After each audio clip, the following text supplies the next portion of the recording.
मेरे प्यारे दोस्तों, आप सभी लोगों का बहुत बहुत स्वागत है।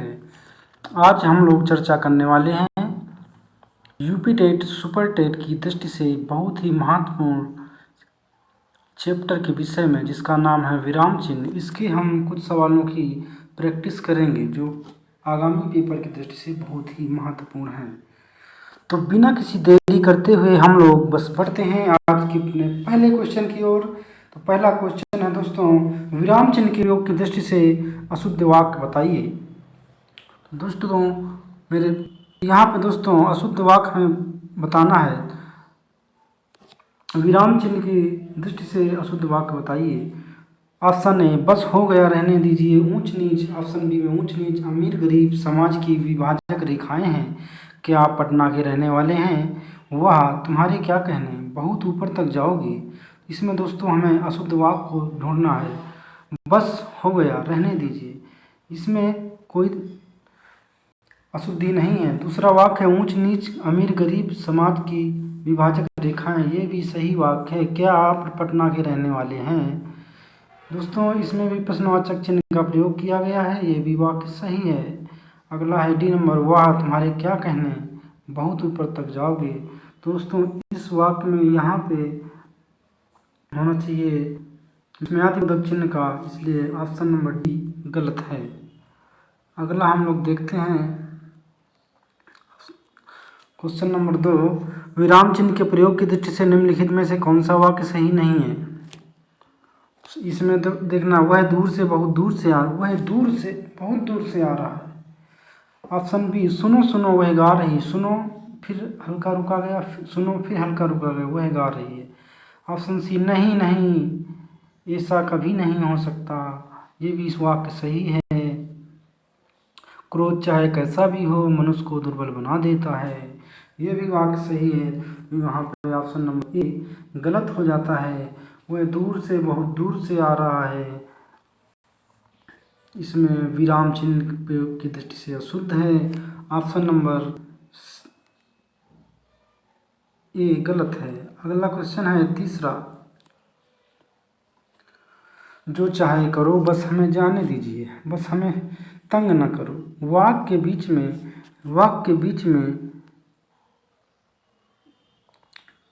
बीच में रिक्त स्थान में कौन सा विराम चिन्ह लगेगा।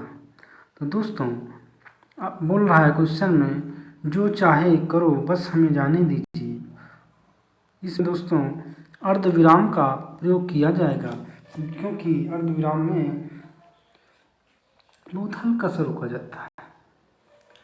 ऑप्शन नंबर बी सही हो जाता है।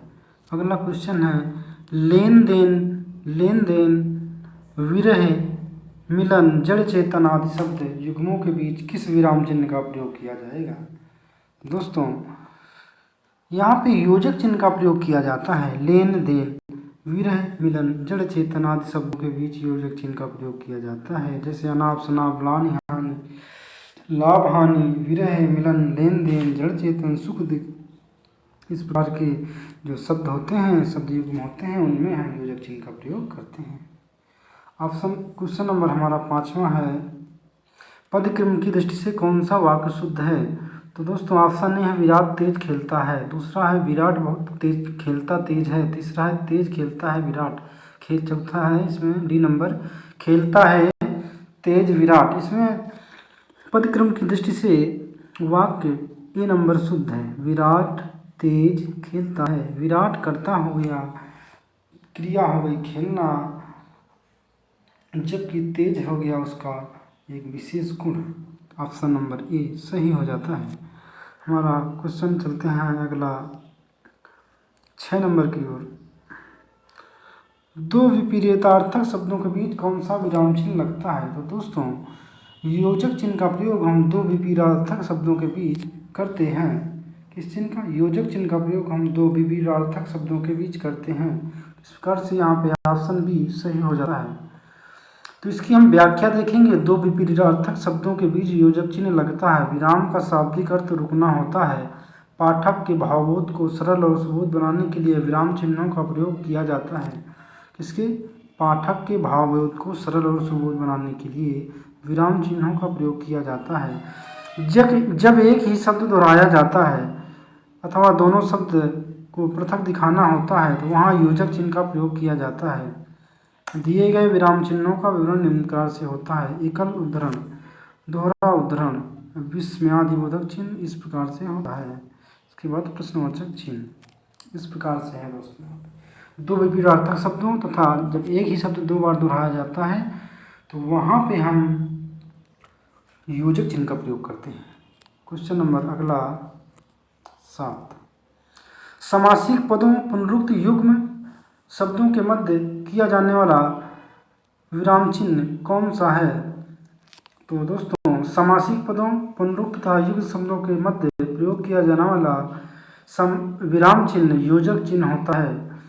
इसका हम व्याख्या भी देखेंगे। ऑप्शन नंबर सी सही है। व्याख्या देखते हैं। समासिक पदों पुनरुक्त और युग्म शब्दों के मध्य योजक चिन्ह का प्रयोग किया जाता है, जैसे जय पराजय, लाभ हानि, चांद सा चेहरा, धन दौलत, उल्टा पुल्टा, दिन रात। इस प्रकार के शब्द जो हैं उनके मध्य योजक चिन्ह का प्रयोग करते हैं। 8 नंबर में हम लोग देखते हैं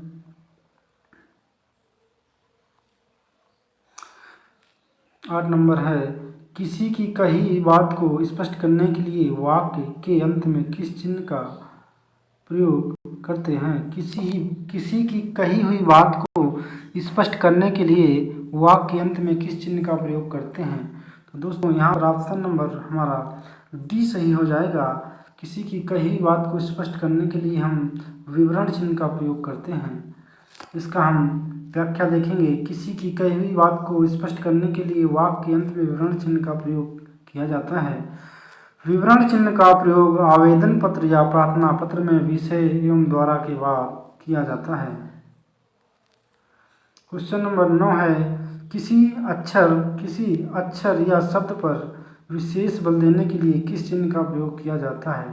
दोस्तों किसी अक्षर, शब्द या फिर कोई चैप्टर है, पैराग्राफ है, उसका शीर्षक है, वहाँ पे हम लोग इकहरा उद्धरण का प्रयोग करते हैं। इसकी हम लोग व्याख्या देखेंगे। जहाँ किसी पुस्तक में कोई वाक्य अवतरण जो कहते हैं उद्धृत किया जाए वहाँ दोहरे उद्धरण चिन्ह का प्रयोग करते हैं। और जहाँ पे कोई विशेष शब्द, पद, वाक्य खंड इत्यादि उद्धृत किया जाए, लिखा जाए, वहाँ इकहरे उद्धरण का प्रयोग करते हैं। इस प्रकार से ये क्वेश्चन हुआ। अगला क्वेश्चन है हम लोग का 10 नंबर है, निम्न में से प्रश्नवाचक चिन्ह कौन सा है? तो दोस्तों ऑप्शन ए में लिखा हुआ है प्रश्नवाचक चिन्ह, दूसरे बी में है विस्मयादिबोधक चिन्ह, तीसरे में कामा है, चौथे में हमारा अल्प विराम अर्धविराम है, अर्धविराम, इसके पहले अल्प विराम है। अगला क्वेश्चन है हमारा 11 नंबर, माता पिता दोनों प्रसन्न थे, इस वाक्य में माता पिता के मध्य कौन सा विराम चिन्ह लगेगा? दोस्तों यहाँ पे दोनों विपरीत शब्द हैं, इस प्रकार से यहाँ पे हम योजक चिन्ह का प्रयोग कर देते हैं, जो कि ऑप्शन नंबर सी में है। इसकी व्याख्या देख लेते हैं थोड़ी सी। प्रश्न का जो ऊपर ये 11 नंबर क्वेश्चन था हमारा, इसमें माता पिता के मध्य योजक चिन्ह का तो प्रयोग किया गया है, ठीक है। इसका प्रयोग समासिक पदों या पुनरुक्त और युग्म शब्दों या द्वित्व शब्दों के मध्य भी किया जाता है, जैसे माता पिता, दिन रात, जय पराजय, इस प्रकार के शब्द। अल्प विराम चिन्ह जो होता है अंग्रेजी के कामा जैसा बनाया जाता है। वाक्य में जहाँ थोड़ी देर के लिए ठहराव होता है वहाँ अल्प विराम चिन्ह का प्रयोग करते हैं, वहाँ पे हम लोग अल्प विराम चिन्ह का प्रयोग करते हैं। इसके बाद आता है अर्धविराम। अर्धविराम का प्रयोग, इसका प्रयोग स्पष्ट विराम स्थलों में आता है और किसी वाक्य में कई स्वतंत्र वाक्य होने पर उनमें अलग अलग रखने के लिए भी इसका प्रयोग किया जाता है। निर्देशक चिन्ह जो होता है इसका प्रयोग विषय, विवाद, संबंध, प्रत्येक शीर्षक के आगे, उदाहरण के पश्चात, कथोपकथन के नाम के आगे किया जाता है। इसे रेखा चिन्ह के भी नाम से जानते हैं। निर्देशक चिन्ह का इस प्रकार से हम लोग प्रयोग करते हैं। क्वेश्चन नंबर 12 है हमारा, उसने मुझसे कहा मैंने आज एक मशीन खरीदी है। उक्त वार्तालाप में किस विराम चिन्ह की कमी या त्रुटि है? उसने मुझसे कहा। यहाँ पे दोस्तों ऑप्शन सी जो कामा है वो कामा नहीं लगाया गया है, जिसको हम अल्प विराम कहते हैं। उसने मुझसे कहा, यहाँ थोड़ा सा रुका गया। अल्पविराम चिन्ह के प्रयोग के साथ वाक्य का शुद्ध रूप इस प्रकार होगा, समझ गए। उसने मुझसे कहा, कहा मतलब थोड़ा सा रुका गया, मैंने आज एक मशीन खरीदी। क्वेश्चन नंबर 13, मुझे बाजार जाना है, रेखांकित चिन्ह को पहचानिए। देखिए भाई, इसमें पूर्ण विराम लगा हुआ है, ऑप्शन सही है।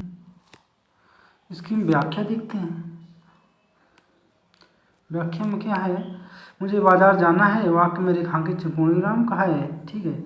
जो वाक्य की समाप्ति पर पूर्ण विराम का चिन्ह, जो वाक्य की समाप्ति पर पूर्ण विराम का चिन्ह प्रयुक्त किया जाता है। प्रश्नवाचक चिन्ह इस प्रकार होता है। अल्प विराम चिन्ह अंग्रेजी कामा जैसा होता है और लागू चिन्ह शून्य जैसा होता है। क्वेश्चन नंबर 14 है, किसी पद, उपवाक्य आदि की विशेषता दिखाने के लिए शब्द के नीचे एक रेखा खींची जाती है, उसे क्या कहते हैं। किसी पद, उपवाक्य आदि की विशेषता को दिखाने के लिए, किसी पद या उपवाक्य की विशेषता को दिखाने के लिए जो रेखा खींची जाती है उसे क्या कहते हैं दोस्तों। उसको हम ऑप्शन बी जो है अधोरेखा, या क्या बोलते हैं उसको, अधोरेखा कहते हैं, अधोरेखा कहते हैं। क्वेश्चन नंबर 15, तो दोस्तों ऑप्शन नंबर बी सही, इसमें जो 14 नंबर क्वेश्चन का ऑप्शन बी अधोरेखा है वही सही है।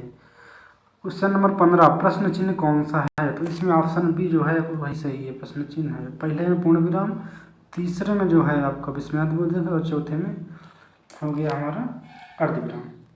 इसके बाद हम इसकी व्याख्या में देखते हैं। पूर्ण विराम का चिन्ह ये है हमारा, खड़ी डंडी है, और अर्धविराम में अंग्रेजी के कामा अक्षर के ऊपर एक बिंदु लगा देते हैं। अल्पविराम छोटा कामा होता है। प्रश्नवाचक है। उद्धरण चिन्ह दो प्रकार के होते हैं, दो गामाओं को ऊपर की ओर और नीचे की ओर लगा देते हैं। योजक चिन्ह और निर्देशक डैश, लाघव चिन्ह शून्य होता है। क्वेश्चन नंबर 16, संज्ञा की द्विरुक्ति हो तो उसके बीच कौन सा चिन्ह रहता है। जैसे संज्ञा है तो वहाँ पे भी दोस्तों हम योजक चिन्ह का प्रयोग करते हैं। संज्ञा मान लीजिए राम है, 2 बार आ गया राम राम, वहाँ पे क्या करेंगे, हम योजक चिन्ह लगा देंगे। संज्ञा, इसकी हम व्याख्या देखते हैं पहले। संज्ञा की द्विरुक्त होने पर उसके मध्य योजक चिन्ह का प्रयोग कर देते हैं। अन्य विकल्पों में जैसे अवतरण चिन्ह दिया है, ठीक है, अवतरण चिन्ह का प्रयोग किसी वाक्य में किसी विशेष शब्द पर बल देने के लिए अथवा किसी और के द्वारा कहे हुए या लिखे हुए कथन को ज्यों का त्यों लिखने के लिए करते हैं।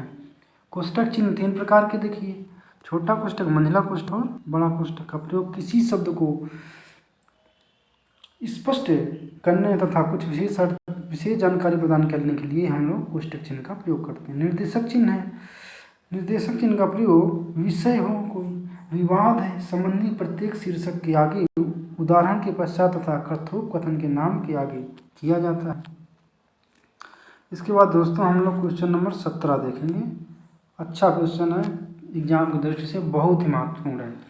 निम्नलिखित में से निर्देशक चिन्ह कौन सा है, तो अब यहाँ पे हमको निर्देशक चिन्ह बताना है, जिसको ऑप्शन डी में दिखाया गया है, ये डी नंबर।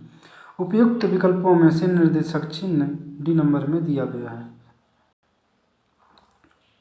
ऑप्शन ए में जो चिन्ह है उसको हम प्रश्नवाचक चिन्ह कहते हैं, ऑप्शन बी वाले चिन्ह को विराम चिन्ह कहते हैं, और ऑप्शन सी में जो है उसको हम कामा कहते हैं, कामा अल्प विराम।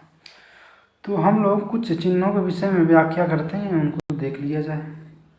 पूर्ण विराम का चिन्ह सीधा होता है, ये ऑप्शन ए नंबर में। अल्प विराम एक कामा होता है। अर्धविराम जो है कामा के ऊपर एक बिंदु होता है छोटा सा। योजक चिन्ह छोटा सा एक खड़ी लाइन होती है, बड़ी लाइन। प्रश्नवाचक चिन्ह विस्मयादिबोधक एक खड़ी लाइन, उसके नीचे एक छोटा सा बिंदु होता है। उद्धरण चिन्ह 2 प्रकार के हैं, शीर्षक के आगे लगाए, शीर्षक में यूज किए जाते हैं और पूरे वाक्य में यूज किए जाते हैं।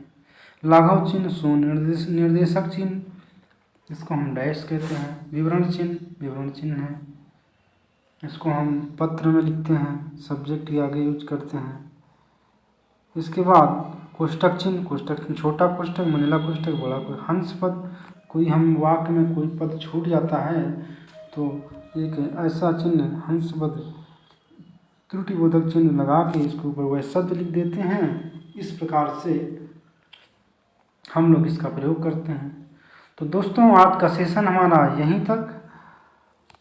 जय हिंद।